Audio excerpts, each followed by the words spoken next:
마을 야담에 오신 걸 환영합니다. 들려주신 관심과 사랑에 감사드립니다. 구독과 좋아요 눌러주시고 마음을 나누어 주신다면 더 많은 따뜻한 이야기를 전해드리겠습니다. 조선 중기 도성 한가운데 자리한 윤대감댁은 어지간한 세도가 못지않은 권세를 누리던 집안이었습니다. 높디 높은 담장 안에는 화려한 정각이 즐비하였고 드나드는 하인들의 수만 해도 수십에 이르렀지요. 이 집의 주인 윤대감은 나이 50에 접어든 인물로 늘 엄숙한 표정을 지으며 집안 대소사를 군더더기 없이 처리하는 이로 소문이 자자했습니다. 허나 그의 눈 깊은 곳에는 누구도 알 수 없는 불안의 그림자가 어른거리고 있었습니다. 어느 가을날 윤대감댁의 사랑채 마루에는 중년의 사내 하나가 고개를 조아리고 있었습니다. 그는 근처 마을에서 하인들을 구해주는 일을 업으로 삼는 자였지요. 사내는 조심스레 입을 열었습니다.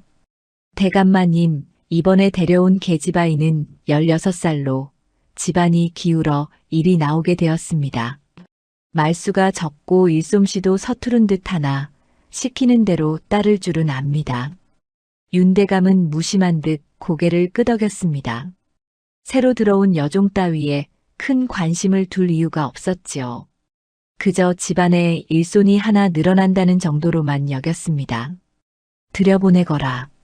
사내의 뒤를 따라 한 소녀가 마루 앞에 섰습니다.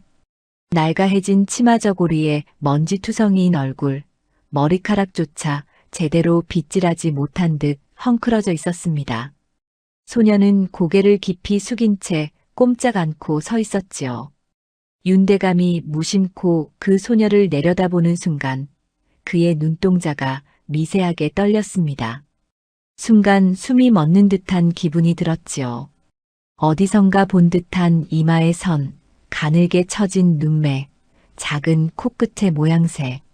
하지만 그것도 잠깐, 윤대감은 애써 그 느낌을 밀어내고 차가운 목소리로 물었습니다.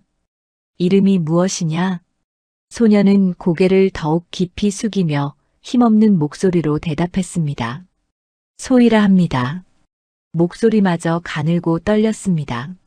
마치 세상 모든 것이 두려운 듯 아무런 기대도 품지 않은 듯한 음성이었지요. 윤대감은 잠시 그 소녀를 응시하다가 손을 내저었습니다. 알았다. 물러가거라. 안채에 데려가 일을 시키도록 하여라. 소희는 더욱 깊이 고개를 숙이며 뒷걸음질 쳤습니다. 그 모습은 영락없이 주눅든 여종 그 자체였지요. 윤대감은 소희가 사라진 뒤에도 한참 동안 허공을 응시하고 있었습니다. 그의 손은 미세하게 떨리고 있었지요. 설마 이제 와 살아남아 있을 리가. 그는 중얼거리듯 말을 흘렸으나 이내 고개를 저으며 그 생각을 떨쳐냈습니다.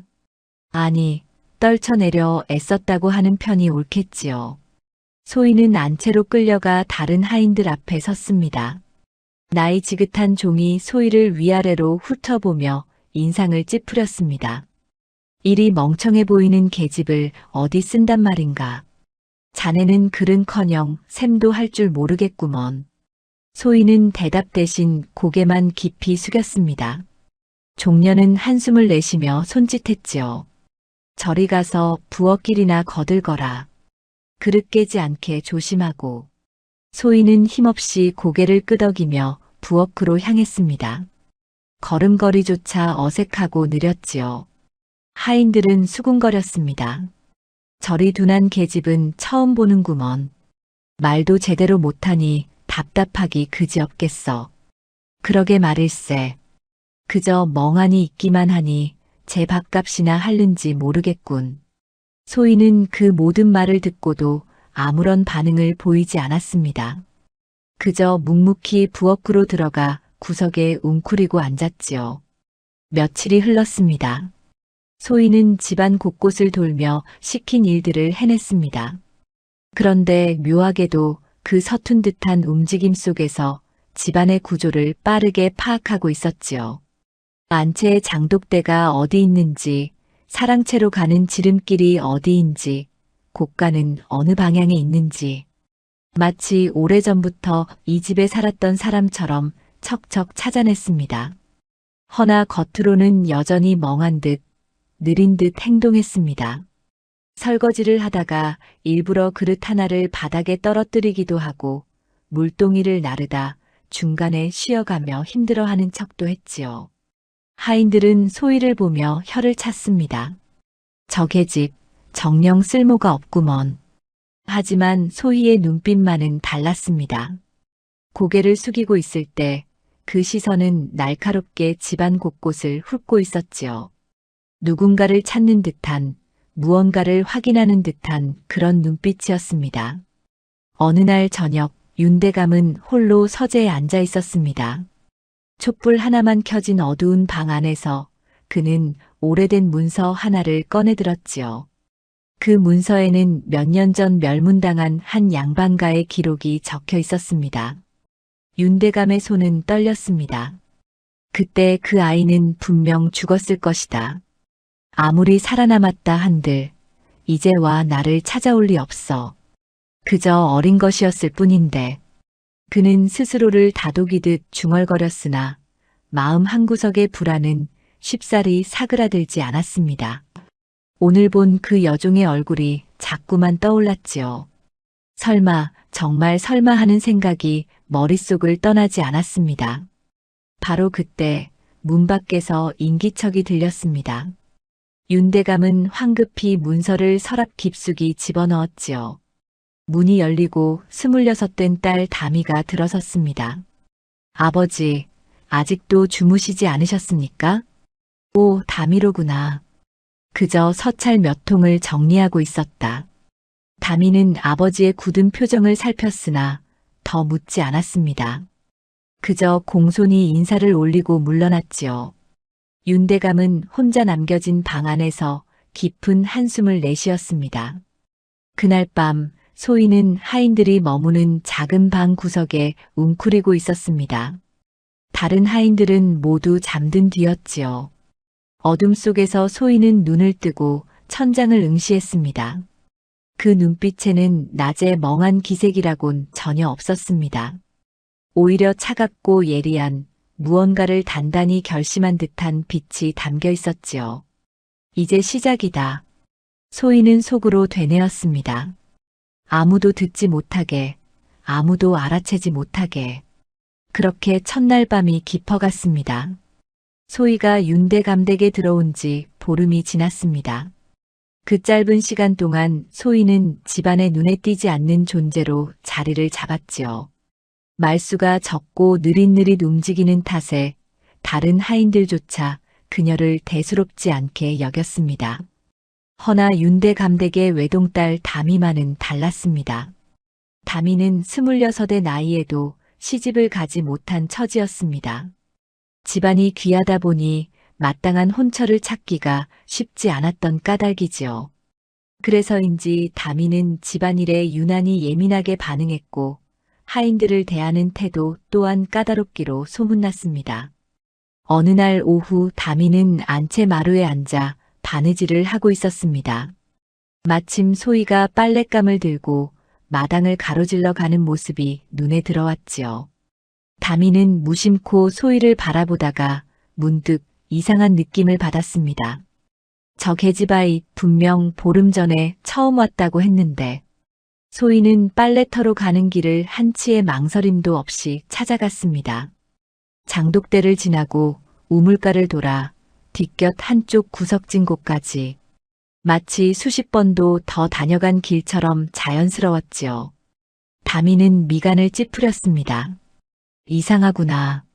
처음 온 계집이 어찌 저리기를 잘 알까? 며칠 뒤 다미는 또다시 소희의 행동에서 묘한 점을 발견했습니다. 안채 사랑방을 청소하던 소희가 먼지를 털던 중 벽장 안쪽 깊숙한 곳에 보관된 낡은 베갯모를 단번에 찾아낸 것이었지요. 그것은 오래전부터 그 자리에 있던 물건으로 집안 살림을 오래 맡아온 종년조차 가끔 헷갈려 하는 것이었습니다. 다미는 소희를 불러 세웠습니다. 야, 소희라 했느냐? 예, 아씨. 소희는 고개를 깊이 숙였습니다.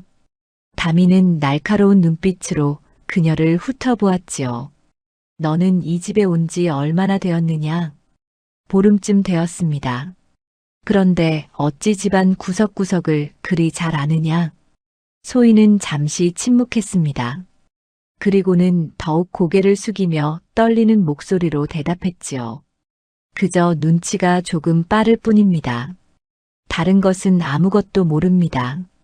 다미는 의심스러운 눈초리로 소희를 노려보았으나 소희는 끝까지 고개를 들지 않았습니다.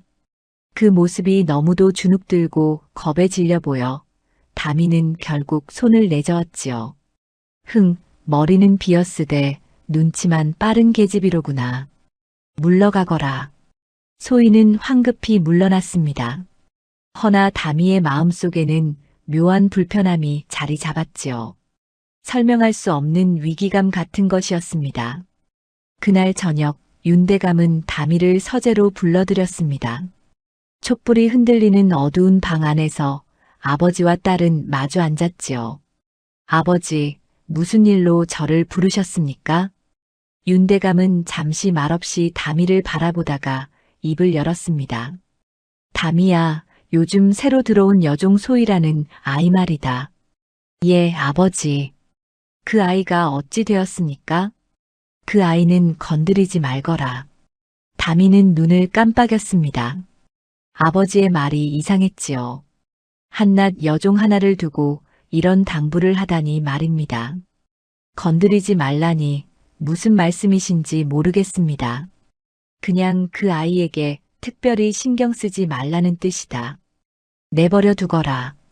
윤대감의 목소리에는 묘한 긴장감이 감돌았습니다. 다미는 더욱 의아해졌지요. 평소 집안 하인 따위에는 관심도 두지 않던 아버지가 왜 유독 그 계집아이만큼은 신경을 쓰는 것일까요? 예, 아버지. 알겠습니다. 다미는 고개를 숙여 대답했으나 마음속으로는 오히려 소희에 대한 의심이 더욱 커졌습니다. 분명 뭔가 있다는 생각이 들었지요. 며칠 뒤 다미는 일부러 소희를 시험해 보기로 했습니다. 그녀는 소희를 불러 심부름을 시켰지요. 소희야, 사랑채 윗방에 가서 서안 위에 놓인 붓을 가져오너라. 예, 아씨. 소희는 고개를 숙이고 사랑채로 향했습니다. 다미는 멀찍이서 그 뒤를 밟았지요. 사랑채는 여러 방으로 나뉘어 있었고 윗방이라는 것도 두 곳이나 되었습니다. 처음 온 여종이라면 당연히 헤맬 만한 일이었지요. 그런데 소희는 한치의 망설임도 없이 정확한 방으로 들어갔습니다. 다미가 말한 바로 그 윗방, 그 서안으로 곧장 향했지요. 다미는 그 모습을 보며 입술을 깨물었습니다. 역시 뭔가 수상하다. 저 계집, 분명 이 집을 전부터 알고 있었던 게 틀림없어. 소희가 붓을 들고 돌아왔습니다. 다미는 차가운 목소리로 물었습니다. 너는 정녕 이 집에 처음 온 것이 맞느냐? 예, 아씨. 처음입니다. 거짓말. 다미는 소희의 뺨을 후려쳤습니다. 소희는 바닥에 주저앉으며 뺨을 감쌌지요. 다미는 소희를 내려다보며 냉정하게 말했습니다. 너 같은 것이 감히 나를 속이려 들다니. 두고 보겠다. 소희는 끝까지 고개를 들지 않았습니다. 그저 떨리는 목소리로만 말했지요. 용서하여 주시옵소서, 아씨. 다미는 소희를 그 자리에 남겨둔 채 안채로 돌아갔습니다. 그녀의 마음속에는 알 수 없는 분노와 함께 설명할 수 없는 두려움이 함께 자리하고 있었지요. 그날 이후로 다미의 소희를 향한 시선은 더욱 날카로워졌습니다. 다미의 의심이 깊어질 무렵 소희는 더욱 조심스럽게 행동했습니다. 겉으로는 한없이 둔하고 무지한 여종의 모습을 유지하면서도 집안 곳곳을 살피는 일을 멈추지 않았지요. 그녀가 특히 관심을 두는 곳은 윤대감의 서재였습니다. 어느 날 오후 다미는 서재에서 오래된 장부를 정리하고 있었습니다. 윤대감이 출타 중이라 혼자 서찰과 문서들을 살펴보던 중이었지요. 다미는 한 장부를 펼치다가 난해한 글자 몇 자를 보고 인상을 찌푸렸습니다. 이게 무슨 글자란 말인가. 아버지께서도 참. 바로 그때 마침 청소를 하러 들어온 소희가 다미의 옆을 지나갔습니다. 소희의 시선이 아주 짧은 순간 그 장부 위에 머물렀지요. 다미는 그 미세한 움직임을 놓치지 않았습니다. 소희야. 예, 아씨. 소희는 황급히 고개를 숙였습니다. 다미는 장부를 들어보이며 물었지요. 이것이 뭐냐? 소희는 눈을 내리깔고 손까지 떨리는 듯 움츠렸습니다. 저는 글자를 전혀 알지 못합니다. 전혀? 예, 아씨. 글자라는 것을 배워본 적이 없습니다. 다미는 소희의 얼굴을 찬찬히 살폈습니다. 소희는 온몸으로 두려움을 표현하고 있었지요. 떨리는 입술, 움츠러든 어깨, 땅만 보는 눈동자. 다미는 비웃듯 코웃음을 쳤습니다. 그래, 내 주제의 글자를 알면 그게 더 이상하지. 소희는 더욱 깊이 고개를 숙였습니다. 다미는 손을 내저으며 말했지요. 썩 물러가거라. 보기만 해도 답답하구나. 소희는 조용히 방을 나갔습니다.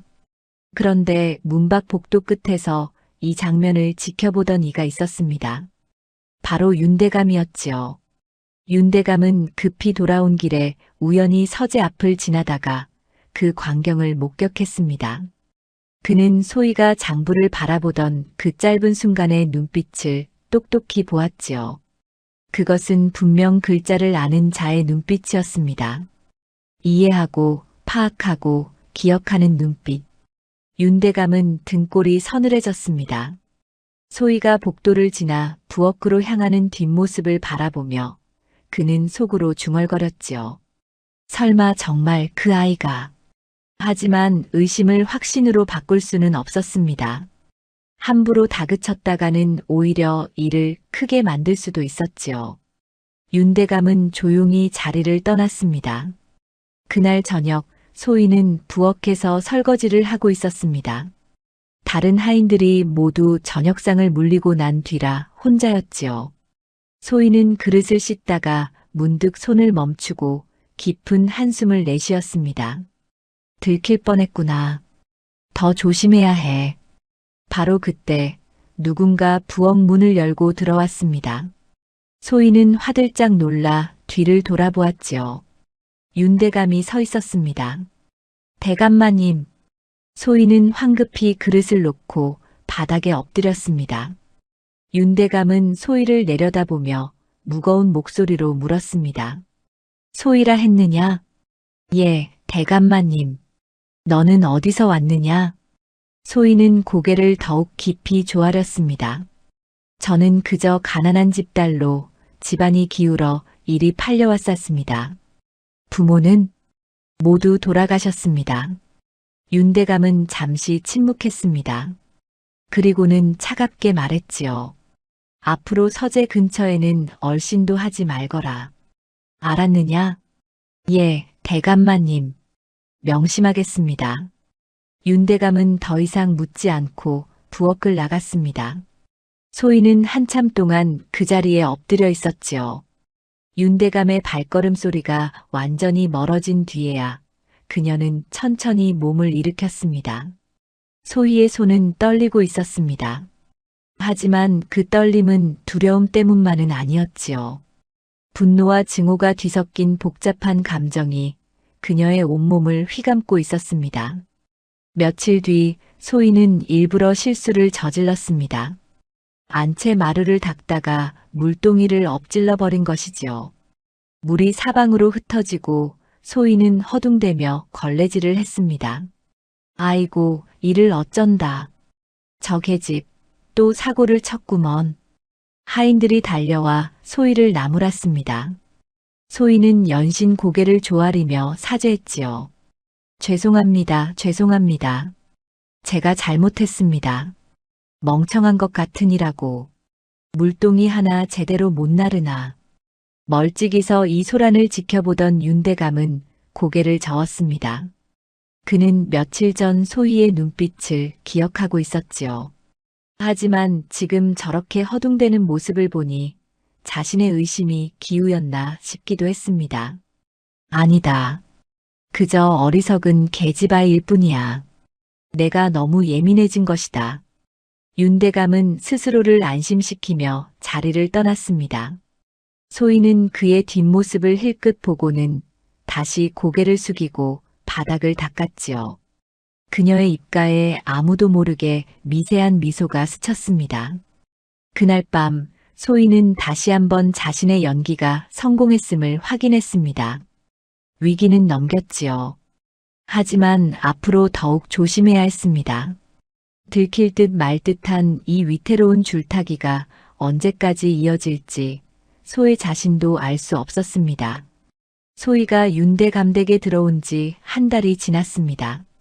그동안 다미의 소희를 향한 감정은 점점 더 악화되어 갔지요. 설명할 수 없는 불편함과 의심, 그리고 묘한 위기감이 뒤섞여 다미는 소희를 볼 때마다 화가 치밀었습니다. 어느 날 아침 다미는 소희에게 아침상을 들고 오라 명했습니다.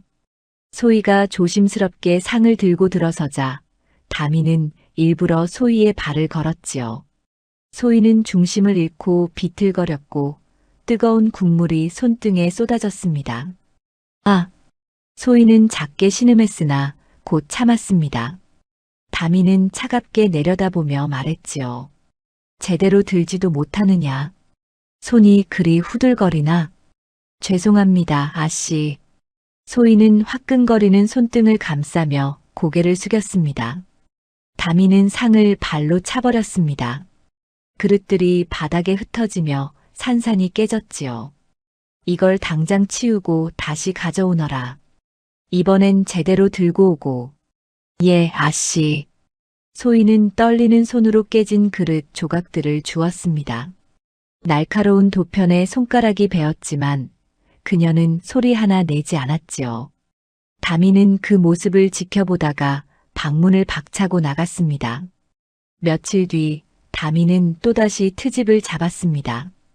빨래가 제대로 마르지 않았다는 이유였지요. 이 계집아, 빨래를 이따위로 하느냐? 죄송합니다. 다시 하겠습니다. 다시. 내가 몇 번이나 똑같은 실수를 하느냐. 다미는 소희의 뺨을 후려쳤습니다. 소희는 바닥에 쓰러졌지요. 다미는 거기서 멈추지 않고 하인들을 불렀습니다. 저 계집에게 회초리 10대를 치거라. 예, 아씨. 하인들은 주저했으나 다미의 명을 거역할 수 없었습니다. 소희는 마당에 꿇어앉혀졌고 회초리가 종아리를 내리쳤지요. 소희는 이를 악물고 참았습니다. 신음소리조차 목구멍 깊숙이 삼켰습니다. 10대의 매가 끝난 뒤 소희는 절뚝거리며 일어났습니다. 다미는 차갑게 말했지요. 앞으로 더 조심하도록 해라. 알겠느냐? 예, 아씨. 명심하겠습니다. 소희는 끝까지 고개를 숙인 채 대답했습니다. 다미는 그 모습이 더욱 마음에 들지 않았지요. 아무리 때려도 아무리 구박해도 한마디 변명조차 하지 않는 그 태도가 오히려 자신을 비웃는 것 같았습니다. 다미는 다른 하인들에게도 경고했습니다. 너희들 저 계집애와 어울리지 말거라. 만약 친하게 지내는 것을 보면 모두 내 눈밖에 난 것으로 여기겠다. 하인들은 고개를 숙였습니다. 그 후로 소희는 완전히 고립되었지요. 식사 시간에도 혼자 구석에서 먹었고 잠잘 때도 가장 춥고 좁은 곳에 자리를 잡아야 했습니다. 어느 추운 겨울밤 소희는 부엌 아궁이 옆 좁은 공간에서 몸을 웅크리고 있었습니다. 온몸이 쑤시고 아팠지만 그녀는 눈물을 흘리지 않았지요. 그저 목 뒤에서만 울음을 삼킬 뿐이었습니다. 조금만 더 참아. 조금만 더. 소희는 속으로 되뇌었습니다. 그녀에게는 아직 해야 할 일이 남아 있었지요. 이 모든 고통을 견뎌야만 하는 이유가 있었습니다. 한편 윤대감은 다미의 행동이 도를 넘어선다는 것을 알고 있었습니다. 하지만 그는 나서지 못했지요. 소희를 감싸는 순간 자신의 과거가 드러날지도 모른다는 두려움이 그를 짓눌렀습니다. 어느 날 저녁 윤대감은 다미를 불렀습니다. 다미야, 소희를 너무 혹독하게 대하지는 말거라. 아버지, 저 계집은 일도 제대로 못하면서 건방지기까지 합니다. 마땅히 벌을 받아야 하지 않겠습니까? 그래도 목숨이 있는 것을 너무. 아버지께서는 어찌하여 유독 저 계집만 감싸시는 겁니까? 다미의 날카로운 질문에 윤대감은 말문이 막혔습니다. 그는 아무 대답도 하지 못하고 손을 내저었지요. 그냥 적당히 하라는 말이다. 다미는 의심스러운 눈빛으로 아버지를 바라보았으나 더 묻지는 않았습니다. 하지만 그녀의 마음속에는 더욱 큰 의혹이 자리 잡았지요. 아버지도 뭔가 숨기고 계신다. 저 계집과 무슨 관계가 있는 것이 틀림없어. 그날 밤 다미는 자신의 방에서 잠들지 못하고 뒤척였습니다. 마음 한구석이 불편했지요. 소희의 피투성이가 된 손과 멍든 얼굴이 자꾸 떠올랐습니다. 하지만 다미는 그 불편함을 인정하고 싶지 않았습니다. 내가 왜 저 계집 때문에 마음이 불편해야 한다는 말인가. 다미는 거울 앞에 섰습니다. 거울 속 자신의 얼굴을 보다가 문득 눈을 피했지요. 자신도 모르게 양심이 찔린 것이었습니다. 하지만 그녀는 곧 고개를 저으며 그 감정을 밀어냈습니다. 아니야. 저 계집이 얄미운 것뿐이야. 그저 그것뿐이야. 다미는 스스로를 다독이며 잠자리에 들었습니다. 하지만 그날 밤 그녀는 좀처럼 잠들지 못했지요. 마음 깊은 곳에서 무언가가 조용히 움틀거리고 있었습니다. 겨울이 깊어지던 어느 날 하늘에서 장대비가 쏟아졌습니다. 차가운 빗줄기가 윤대감댁의 기와 지붕을 두드리며 소란스러운 소리를 냈지요. 대문 앞을 지키던 하인들은 처마 밑으로 몸을 피하고 있었습니다. 그때 빗속에서 한 그림자가 대문 앞에 섰습니다. 중년의 여인이었지요. 비에 흠뻑 젖었음에도 그녀의 자세는 곱고 단단했습니다. 하인 하나가 다가가 물었습니다. 어인일로 이 밤중에 찾아오셨습니까? 옛 인연을 찾아왔을 뿐입니다. 윤대감께 연월이 찾아왔다 전해주십시오. 여인의 목소리는 낮고 차분했습니다. 하인은 잠시 망설이다가 안으로 들어가 윤대감에게 전했지요. 윤대감의 얼굴이 순식간에 하얗게 질렸습니다. 연월이라고? 예, 대감마님. 옛 인연을 찾아왔다 하였습니다. 윤대감은 손을 떨며 일어섰습니다. 그는 깊은 숨을 들이쉬고 말했지요. 들어오라 하여라. 연월이 사랑채로 들어섰습니다. 촛불 아래 그녀의 얼굴이 또렷이 드러났지요. 단정한 이목구비에 날카로운 눈빛을 가진 여인이었습니다. 윤대감은 그녀를 보자마자 고개를 숙였습니다. 오랜만이요, 연월. 오랜만입니다, 대감마님. 연월은 차분하게 대답했습니다. 윤대감은 하인들을 모두 물리고 문을 닫았지요.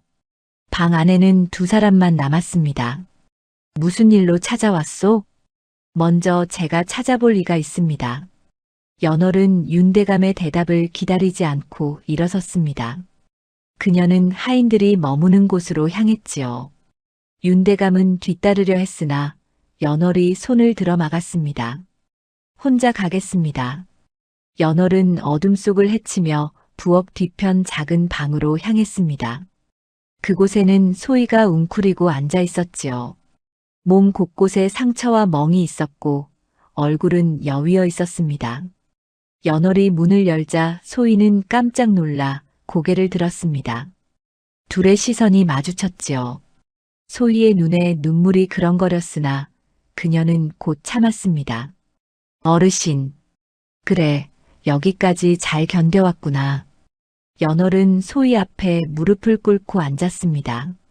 그리고는 소희의 상처 입은 손을 조심스럽게 잡았지요. 내가 모르는 척, 멍한 척 지낸 덕에 목숨을 부지한 것이다. 잘했다. 저는 그저 주신 밥이나 먹을 뿐입니다. 소희는 끝까지 자신이 아무것도 모른다는 듯 고개를 숙였습니다. 연월은 쓸쓸하게 웃었지요. 그래, 그렇게 계속 살거라. 조금만 더 버텨라. 곧 저 집의 죄가 스스로 무너져 내릴 것이니. 연월은 소희의 어깨를 한번 토닥이고 일어섰습니다. 그리고는 다시 사랑채로 향했지요. 윤대감은 초조하게 연월을 기다리고 있었습니다. 연월이 들어서자 그는 떨리는 목소리로 물었습니다. 소희를 만났소? 예. 그 아이가 정말 그때 그 아이요? 연월은 대답 대신 차갑게 웃었습니다. 그리고는 천천히 입을 열었지요. 대감마님께서는 기억하고 계십니까? 10년 전 대감마님께서 무너뜨린 그 집안을 말입니다. 윤대감의 얼굴이 더욱 하얗게 질렸습니다. 그건 나도 어쩔 수 없었소. 살아남기 위해 남의 집안을 역적으로 몰아 멸문시키셨지요. 재산을 지키려 허위 고변을 올리셨습니다. 그만, 더 이상 말하지 마시오. 윤대감은 귀를 막으며 소리쳤습니다. 연월은 차분하게 말을 이었지요. 그 와중에 어린아이 하나가 사라졌습니다. 대감마님께서는 그 아이가 죽었을 거라 생각하셨겠지요. 그 아이는 이미 죽었을 것이요. 그렇게 어린 것이 어찌 살아남았겠소. 아이란 죽은 것처럼 살아남아 있을 수도 있지요. 이 집 안 어디쯤에서. 연월의 말에 윤대감은 온몸이 얼어붙는 듯 했습니다. 그는 연월을 바라보며 떨리는 목소리로 물었지요. 소희가 정말 그 집안에. 제가 직접 말씀드리지는 않겠습니다. 하지만 대감마님께서 지은 죄는 반드시 값을 치르게 될 것입니다.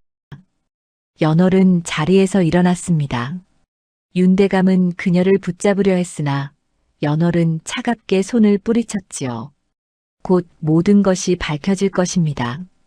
준비하고 계십시오. 연월은 그 말을 남기고 빗속으로 사라졌습니다. 윤대감은 혼자 남겨진 방 안에서 무너져 내렸지요. 그의 손은 멈추지 않고 떨렸습니다. 그 아이가 살아있었다니, 그것도 내 집 안에. 그날 밤 윤대감은 잠들지 못했습니다. 과거의 죄가 그를 짓누르며 괴롭혔지요. 한편 소희는 어둠 속에서 조용히 눈을 감았습니다. 연월의 방문으로 인해 이제 모든 것이 움직이기 시작할 것임을 그녀는 알고 있었습니다. 연월이 다녀간 후 윤대감댁에는 묘한 긴장감이 감돌았습니다. 윤대감은 날이 갈수록 초조해했고 소희를 마주치는 것을 극도로 꺼렸지요. 그는 소희가 지나가는 길목을 일부러 피했고 혹시라도 눈이 마주칠라 치면 황급히 고개를 돌렸습니다. 며칠 뒤 연월이 다시 윤대감댁을 찾았습니다. 이번에는 대낮이었지요. 그녀는 당당히 대문을 들어서며 윤대감을 찾았습니다. 대감마님을 뵈어야겠습니다. 하인들은 어찌할 바를 몰랐습니다. 윤대감은 서재에 숨어 있다가 결국 연월을 들이라 명했지요. 두 사람은 다시 마주 앉았습니다. 연월은 품에서 낡은 문서 하나를 꺼냈습니다. 윤대감은 그것을 보자마자 얼굴이 흑빛으로 변했지요. 이것은 10년 전 대감마님께서 올린 고변문의 초본입니다. 허위로 작성된 것이지요. 어디서 그런 것을. 윤대감은 손을 뻗어 문서를 빼앗으려 했으나 연월은 재빨리 거두었습니다. 이것 말고도 증거는 많습니다. 대감마님께서 그 집안의 재산을 가로채기 위해 꾸민 일들 하나하나 기록되어 있지요. 윤대감은 의자에 주저앉았습니다. 그의 이마에는 식은 땀이 흘렀지요. 대체 무엇을 원하는 것이오? 원하는 것은 없습니다. 다만 죗값을 치르시라는 것뿐입니다. 연월의 목소리는 차갑고 단호했습니다. 윤대감은 떨리는 손으로 이마를 짚었지요. 그 아이는 이미 죽었을 것이라 생각했소. 그렇게 어린 것이 어찌 살아남았겠소. 어린 것이라 하셨습니까? 대감마님께서 멸문시킨 그 집안에도 대감마님만 한 어린 것이 있었습니다. 하지만 대감마님께서는 한 집안을 통째로 지옥에 빠뜨리셨지요. 연월은 자리에서 일어났습니다. 그리고는 마지막으로 한마디를 남겼지요. 곧 모든 것이 세상에 드러날 것입니다. 그때를 기다리십시오. 연월이 떠난 후 윤대감은 하루 종일 서재에 틀어박혀 있었습니다. 그는 과거의 일들을 떠올리며 공포에 떨었지요. 멸문당한 그 집안의 얼굴들이 하나하나 떠올랐습니다. 한편 다미는 아버지의 이상한 행동을 눈치챘습니다. 평소에도 과묵했던 아버지가 요즘은 더욱 말이 없어졌고 밤마다 서재에서 무언가를 태우는 냄새가 났지요. 어느 날 저녁 다미는 아버지의 서재 문 앞에서 망설였습니다. 안에서는 종이 타는 냄새와 함께 아버지의 중얼거림이 들렸지요. 이제 와서 들통날 줄이야. 그 아이가 정말 살아있었다니. 다미는 귀를 기울였습니다. 아버지의 말은 계속 이어졌지요. 소위 그 계집이 정말 그때 그 아이란 말인가. 다미는 깜짝 놀랐습니다. 소희가 아버지와 무슨 관계가 있다는 말입니까? 그녀는 조용히 자리를 떠났습니다. 그날 밤 다미는 잠들지 못하고 뒤척였습니다. 아버지의 말이 계속 머릿속을 맴돌았지요. 그녀는 문득 소희의 얼굴을 떠올렸습니다. 상처투성이가 된 그 얼굴, 끝까지 고개를 숙이고 있던 모습. 내가 무슨 짓을 한 것일까? 다미의 마음속에 처음으로 죄책감이 스며들었습니다. 하지만 그녀는 곧 고개를 저었지요. 아니야. 저 계집이 뭔지는 모르겠지만 우리 집안을 해치려는 것이 분명해. 저 계집만 없으면. 다미는 이를 악물었습니다. 불안과 두려움이 그녀를 더욱 소희에게 적대적으로 만들었지요. 그녀는 소희를 없애버릴 방법을 궁리하기 시작했습니다. 며칠 뒤 다미는 계획을 세웠습니다. 집안의 귀한 비단 한 필을 몰래 치워두고 그것을 소희의 방에 숨겨둘 생각이었지요. 그리고는 도둑으로 몰아 내쫓으려는 계획이었습니다. 다미는 밤중에 소희가 잠든 사이 그녀의 방으로 살금살금 다가갔습니다. 하지만 문 앞에서 발걸음이 멈췄지요. 안에서는 소희의 작은 신음소리가 들렸습니다. 다미는 문틈으로 안을 들여다보았습니다. 소희는 촛불도 없는 어둠 속에서 몸을 웅크리고 있었지요. 낮에 맞은 상처 때문에 잠들지 못하는 듯 했습니다. 다미는 손에 들고 있던 비단을 꼭 쥐었습니다. 그리고는 거울처럼 맑은 달빛 아래 자신의 손을 내려다보았지요. 그 손은 떨리고 있었습니다. 내가 지금 무엇을 하려는 것인가? 다미는 비단을 품에 안은 채 조용히 자리를 떠났습니다. 하지만 그녀의 마음은 이미 결정되어 있었지요.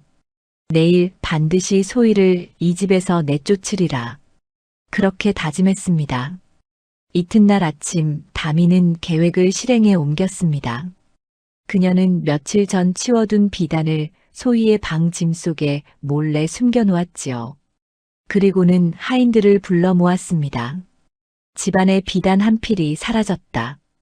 당장 모든 방을 뒤져라. 하인들은 황급히 움직였습니다. 다미는 일부러 소희의 방을 마지막에 뒤지게 했지요. 다른 방들을 모두 뒤졌으나 비단은 나오지 않았습니다. 아씨, 소희의 방만 남았습니다. 그럼 거기도 뒤져보거라. 하인들이 소희의 방으로 들어갔습니다. 소희는 마당에서 일을 하고 있다가 급히 불려왔지요. 그녀는 무슨 일인지도 모른 채 하인들 앞에 무릎을 꿇었습니다. 곧 하인 하나가 소희의 누더기 이불 속에서 비단을 꺼내들었습니다. 아씨, 여기 있습니다. 다미는 차갑게 웃으며 소희를 내려다보았습니다. 이것이 무엇이냐? 소희는 고개를 들어 비단을 보았습니다. 그리고는 조용히 대답했지요. 모르겠습니다. 모른다고? 내 방에서 나온 것인데 저는 그런 것을 둔 적이 없습니다. 다미는 소희의 뺨을 후려쳤습니다. 소희는 바닥에 쓰러졌지요. 도둑질한 주제에 발뺌까지 하느냐. 이런 것들을 그냥 둘 수 있으랴.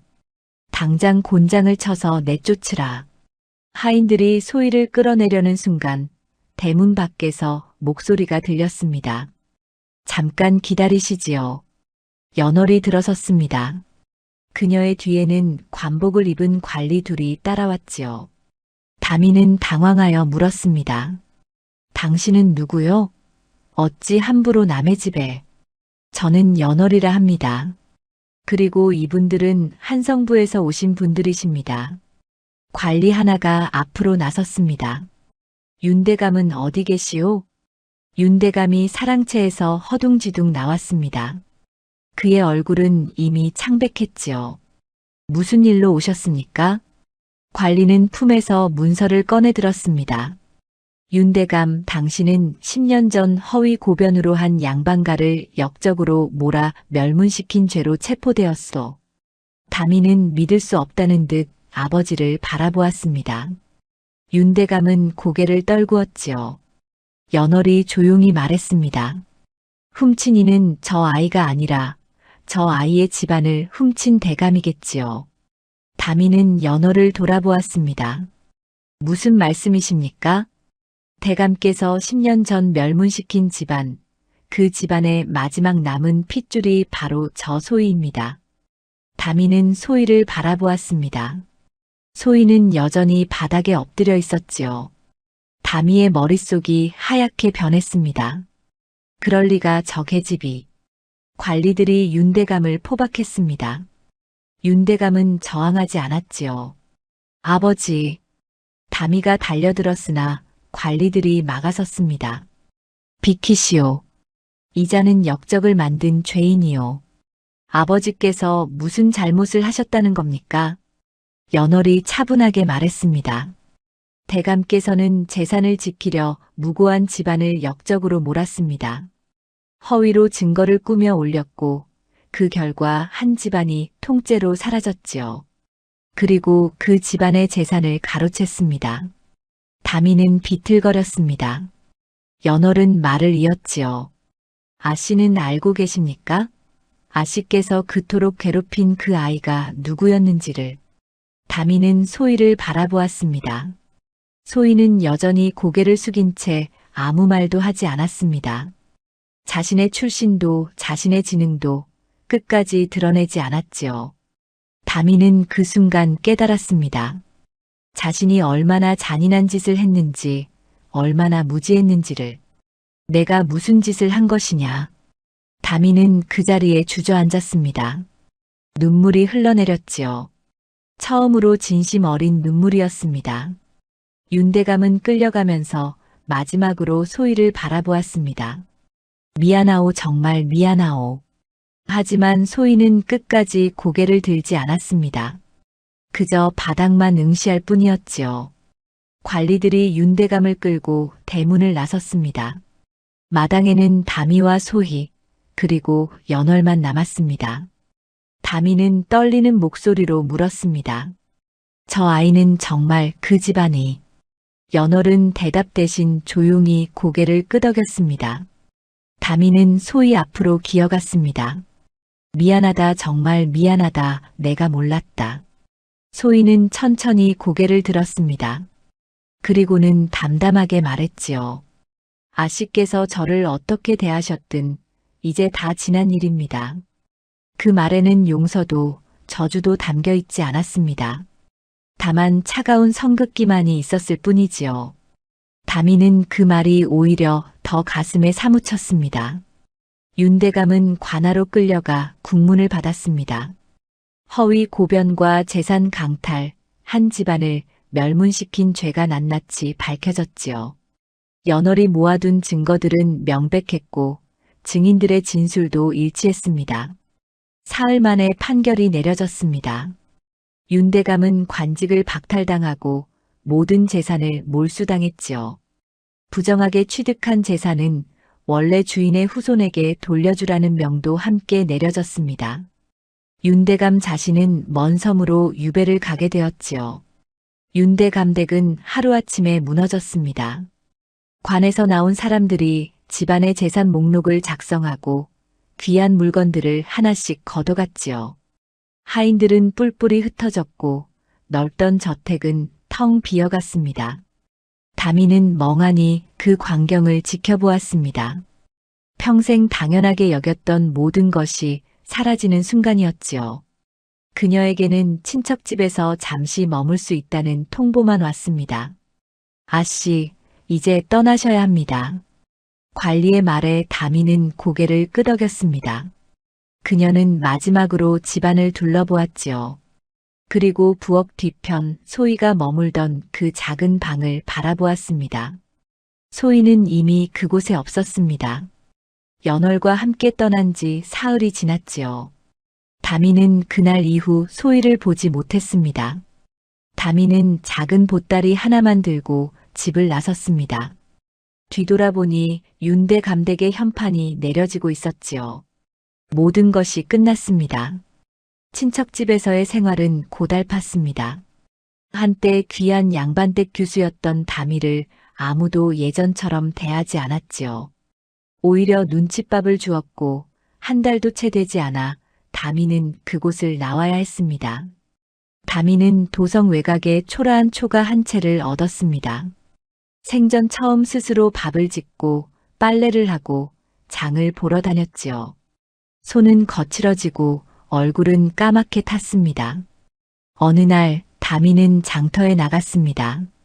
나물 몇 단을 사려고 이리저리 둘러보던 중 문득 익숙한 뒷모습이 눈에 들어왔지요. 소희였습니다. 소희는 수수한 옷차림으로 장터를 걷고 있었습니다. 예전처럼 초라하지는 않았으나 화려하지도 않았지요. 그저 평범한 여인의 모습이었습니다. 그녀의 옆에는 연월이 함께 걸었습니다. 다미는 다리가 떨렸습니다. 다가가고 싶었으나 발이 떨어지지 않았지요. 그때 소희가 고개를 돌려 다미를 보았습니다. 두 사람의 시선이 마주쳤습니다. 다미는 견딜 수 없었습니다. 그녀는 소희 앞으로 달려가 무릎을 꿇었지요. 그동안 내가 저지른 짓을 생각하면 얼굴을 들 수가 없구나. 내가 나를 용서하지 않아도 좋다. 다만 내게 빚진 마음을 잊지 않고 살겠다. 다미의 목소리는 떨렸습니다. 진심이었지요. 소희는 잠시 다미를 내려다보았습니다. 그리고는 조용히 말했습니다. 저는 그저 여종으로 있었을 뿐입니다. 아씨께서 저를 어떻게 대하셨든 이제 다 지난 일입니다. 소희는 용서한다고도 저주한다고도 말하지 않았습니다. 그저 담담하게 과거와 선을 그을 뿐이었지요. 다미는 그 말에서 오히려 더 큰 부끄러움을 느꼈습니다. 그래도 미안하다는 말은 하고 싶구나. 알겠습니다. 이제 일어나십시오. 소희는 다미를 일으켜 세웠습니다. 그리고는 조용히 말했지요. 아씨도 이제 새로운 삶을 사십시오. 과거에 얽매이지 마시고. 그 말을 끝으로 소희는 연월과 함께 장터 저편으로 사라졌습니다. 다미는 한참 동안 그 뒷모습을 바라보았지요. 그날 이후 다미는 달라졌습니다. 장터에서 힘겨워 보이는 이들을 보면 작은 도움이라도 주려 애썼지요. 떡 하나라도 쥐어주고 짐을 함께 날라주었습니다. 과거의 죄가 사라진 것은 아니었습니다. 하지만 다미는 남은 생을 다른 이들을 아끼며 살기로 했지요. 그것이 소희에게 그리고 자신에게 할 수 있는 최소한의 속죄라고 믿었습니다. 계절이 바뀌고 또 바뀌었습니다. 어느 봄날 연월과 함께 길을 걷는 소희의 모습이 보였습니다. 그녀는 조용히 웃으며 무언가 이야기하고 있었지요. 더 이상 고개를 숙이지 않았고 눈빛도 평온했습니다. 누구도 소희가 얼마나 똑똑했는지, 어떤 집안 출신이었는지 정확히 알지 못했습니다. 사람들은 그저 조용히 살다 지나간 여종 하나 있었지라고만 기억할 뿐이었지요. 하지만 연월은 알고 있었습니다. 소희가 얼마나 강하게, 얼마나 지혜롭게 자신의 삶을 지켜냈는지를. 아무에게도 들키지 않고 아무에게도 인정받지 못했지만 스스로의 삶을 끝까지 지켜낸 여인이 있었다는 것을.